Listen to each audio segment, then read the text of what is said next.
Ya, assalamualaikum sobat sekalian, bertemu kembali dengan TMC Vlog. Di vlog kali ini kita akan membahas sesuatu yang baru aja dirilis oleh Kawasaki secara global, yaitu sosok motor retro modern dengan hashtag Retrovolutions, yaitu Kawasaki Z650 RS.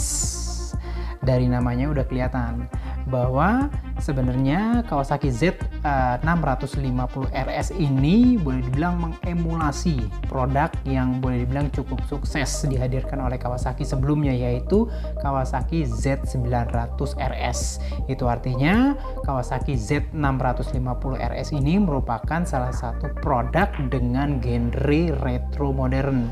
Kawasaki tidak seperti kehadiran dari Kawasaki W series, W175, W250 ataupun W800. Kawasaki menghadirkan ZRS series ini dengan konsep yang sedikit berbeda. Jika kita melihat Kawasaki W series, itu produk itu benar-benar kelihatan retro banget, mulai dari mesin yang masih air cooled, terus habis itu hampir semuanya desainnya tuh boleh dibilang hampir kelihatan benar-benar old school banget. Namun kalau kita melihat Kawasaki ZRS series seperti Kawasaki Z900 RS dan juga Kawasaki Z650, itu konsepnya sedikit berbeda. Kenapa? Karena Kawasaki di ZRS series walaupun di 900 maupun di 650 itu menghadirkan kombinasi antara retro vintage dengan sesuatu yang boleh dibilang modern. Nah, kemodernan dari Kawasaki Z650 RS ini bisa dilihat dari kehadiran mesinnya.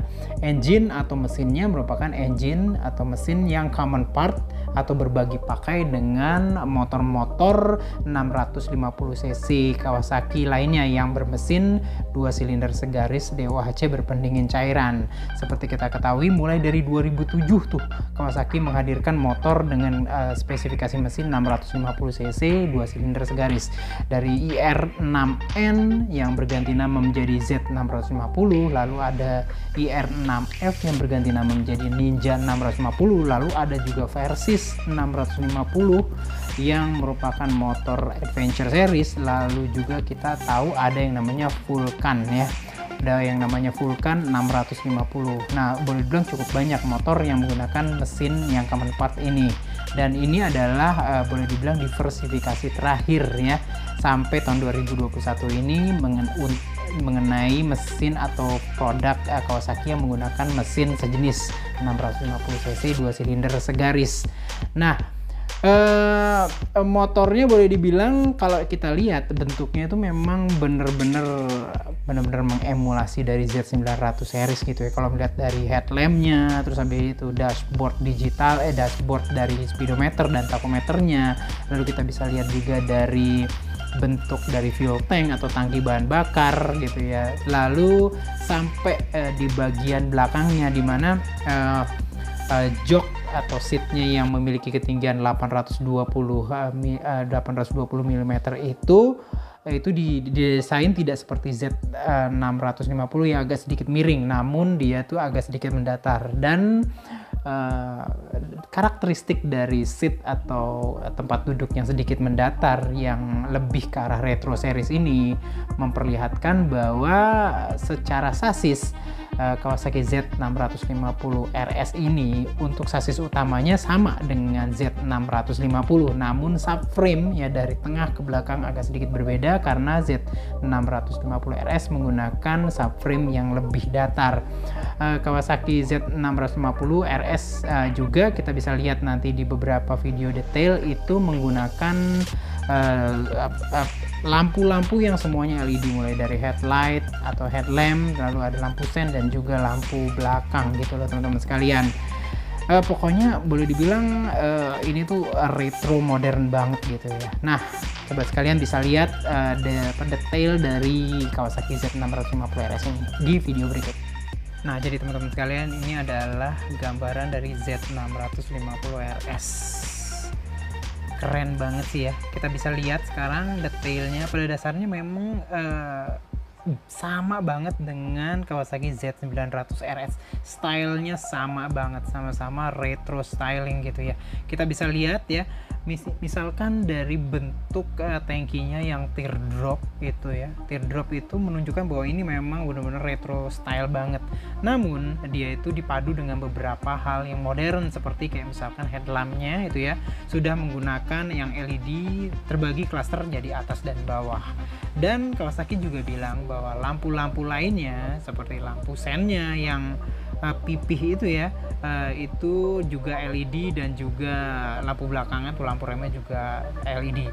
Nah, jika kita lihat dari dashboardnya itu ada analog dan digital. Analog itu speedometer dan tachometer, sementara MID-nya di tengah, multi information display-nya itu kayak misalkan untuk menentukan kayak fuel level ya, fuel levelnya itu semuanya itu digital. Nah, teman-teman bisa lihat di sini styling dari motornya ini, ergonominya itu benar-benar kalau menurut saya sih lebih tegak ya, lebih tegak bila dibandingkan dengan IR6N ataupun Z650.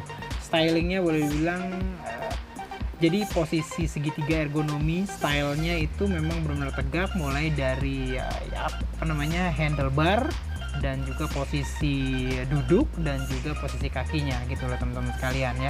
Ini kita bisa lihat lagi daerah dashboardnya itu ada jam juga, ada gear indikator, ada suhu, terus ada level dari fuel, atau terus ada lagi dari average bahan bakar dan segala macam.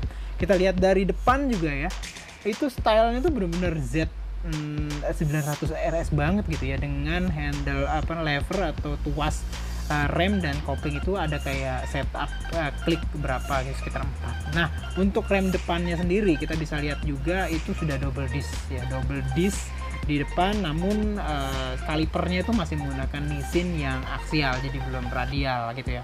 Nah, ini adalah detail tadi ya.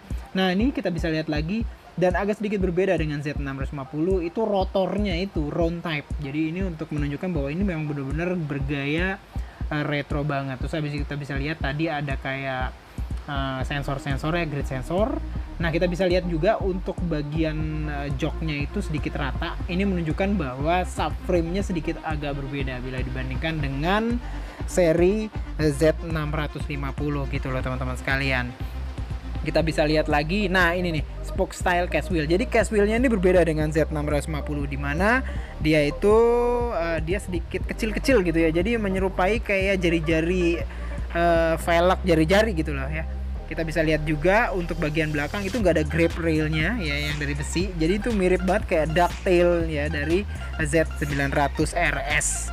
Mesinnya persis banget mesin Z650, 2 silinder segaris dan bis banget sih ya. Saya udah pernah pakai IR6N dan itu torsinya tuh tinggi banget. Dan kita bisa lihat juga Kawasaki menghadirkan pewarnaan atau grafis yang boleh dibilang sangat-sangat retro banget. Jika dilihat dari samping emang retro banget sih. Beberapa hal juga masih menyisakan Z600 style biasa, kayak misalkan swing arm belakangnya yang masih banana gitu ya. Terus habis itu kita bisa lihat juga dari knalpotnya yang underbelly, dan itu tuh masih sangat-sangat IR6 banget dan sangat-sangat Z650 banget. Untuk suspensi depan kita bisa lihat juga masih menggunakan suspensi teleskopik, namun jangan khawatir, nih teleskopiknya juga udah pasti diameternya itu gede ya, biasanya itu 41 mm ya. Nah gitu loh teman-teman sekalian, ini masih teleskopik, sementara yang di bagian belakang suspensinya itu monoshock ya, monoshock seperti juga kayak yang dipakai oleh Z650. Teman-teman bisa lihat di sini penempatan headlamp dan lampu belakang itu benar-benar rapi, dan juga stylingnya itu memang boleh dibilang diparalelkan ya dengan Z900 RS ya. Untuk Z650 RS ini ya, ini benar-benar keren banget sih ya. Dari atas kita bisa lihat juga betapa teardropnya fuel tanknya dari Z650 RS dengan fuel cap atau tutup bensin yang boleh dibilang rata. Nah, mereka juga menghadirkan beberapa warna-warna selain warna hijau teman-teman sekalian. Nah, misalkan gini, dia menggunakan warna silver dengan tangki agak sedikit warna hitam. Untuk yang warna ini saya ngelihatnya ya mungkin karena ilusi warna ya. Jadi kayak model gaya-gaya gaya-gaya tracker jadi malah ya. Mungkin kayak yang di bagian tutup aki samping itu yang bisa membuat stylenya bergaya kayak tracker, padahal masih sama teman-teman sekalian. Dan untuk warna-warna yang lainnya, yang ini nih juga cakep nih, warna abu-abu tua mendekati hitam dengan list warna putih dan hijau ini ya stylenya bergaya ZRS banget sih ya, ZRS banget. Tapi menurut saya yang paling cakep banget sih memang untuk Z650 RS ini ya tadi di warna hero nya yaitu warna hijau. Itu aja teman-teman sekalian review singkat fisik dari Kawasaki Z650 RS. Nah teman-teman sekalian sudah melihat ya detail demi detail dari Kawasaki Z650 RS series. Besar harapannya sih ada banyak ya. Misalkan yang pertama, Kawasaki Motor Indonesia juga menghadirkan Z650 RS series ini ke Indonesia. Namun denger-denger sih untuk 2021 ini kayaknya KMI belum mau mendatangkan motor ini gitu ya, Z650 RS series ini. Sepertinya mereka agak sedikit ini ya, karena memang market sepeda motor naked bike itu nggak terlalu buat, terutama di Kawasaki sendiri itu tidak terlalu kencang ya bila dibandingkan dengan Ninja series. Ya harapan kedua adalah genre 650 genre dari ZRS series ini juga diharapkan juga bisa turun ke bawah, kayak misalkan ke 250 series gitu ya, bisa aja menggunakan mesin dari Kawasaki Ninja 250 yang 2 silinder, dan ini dipastikan akan memangkas harga, mungkin bisa di bawah jauh di bawah 100 jutaan rupiah. Nah kalau misalkan Z650 RS ini perkiraan saya sih bisa masuk harga kalau misalkan barunya itu bisa sampai 150 sampai 160 juta rupiah. Nah jadi seperti itu teman-teman sekalian. Jadi harapannya adalah Z650 RS sendiri bisa masuk ke Indonesia. Untuk 2021 ini kayaknya agak sedikit belum gitu ya. Saya belum menemukan gerak-gerik Kawasaki Motor Indonesia untuk merilis dalam jangka waktu dekat gitu mengenai Z650 RS. Dan yang kedua adalah semoga style ZRS series ini juga bisa turun ke kubikasi di bawahnya, yaitu 250 cc series C gitu ya, sehingga bisa lebih terjangkau bagi mayoritas konsumen di Indonesia. Itu aja, mudah-mudahan vlog ini bisa berguna bagi teman-teman sekalian. Sampai berjumpa di vlog selanjutnya. Assalamualaikum warahmatullahi wabarakatuh.